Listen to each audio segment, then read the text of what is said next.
మన ప్రభువును రక్షకుడైన యేసుక్రీస్తు నామములో ఈ యొక్క యూట్యూబ్ షార్ట్స్ ద్వారా వాక్యం వింటున్న ప్రతి ఒక్కరికి నా హృదయపూర్వకమైన వందనాలు. ప్రియమైన సహోదరి సహోదరులరా, యేసు ప్రభుల వారు మరణించిన తర్వాత అనేక మందికి అగపడుతూ తన యొక్క మహిమను కనపరుచుకున్నాడు. అదే సందర్భంలో అపోస్తుల కార్యము 12వ అధ్యాయంలో ఈ యొక్క పేతురు గారు చెరసాలలో వేయబడ్డాడు. ఈ పేతురు గారు చెరసాలలో వేయబడటానికి ముఖ్య కారకులు ఎవరంటే హేరోదు మహారాజు.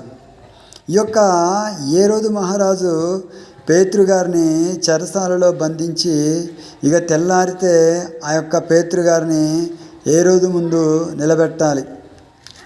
ఆ పరిస్థితుల్లో ఈ యొక్క పేతురు గారు రాత్రి అంతా కూడా ప్రార్థన చేసుకొని అలా నిద్రపోయే సమయంలో ఆ యొక్క యేసుప్రభుల వారు ఒక దూతను పంపిస్తాడు. ఆ యొక్క పేతురు గారిని చెరసాలలో వేయబడ్డప్పుడు చేతులకు సంకెళ్ళు ఉన్నాయి. పేతురు గారి చుట్టూరు బందిపోటులాగా భటులు ఉన్నారు.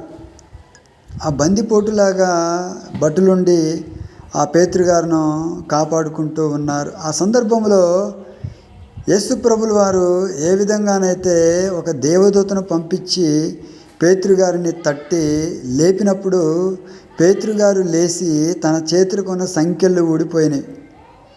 ఆ పేతురు గారు అనుకుంటున్నాడు కదా, బయటకు వచ్చేంత వరకు కూడా గవిని దాటి బయటకు వచ్చేంత వరకు కూడా ఈ పేతురు గారు తన కలభావం అనుకుంటున్నాడు, స్వప్నం అనుకుంటున్నాడు, అది నిజం అనుకోవట్లేదు.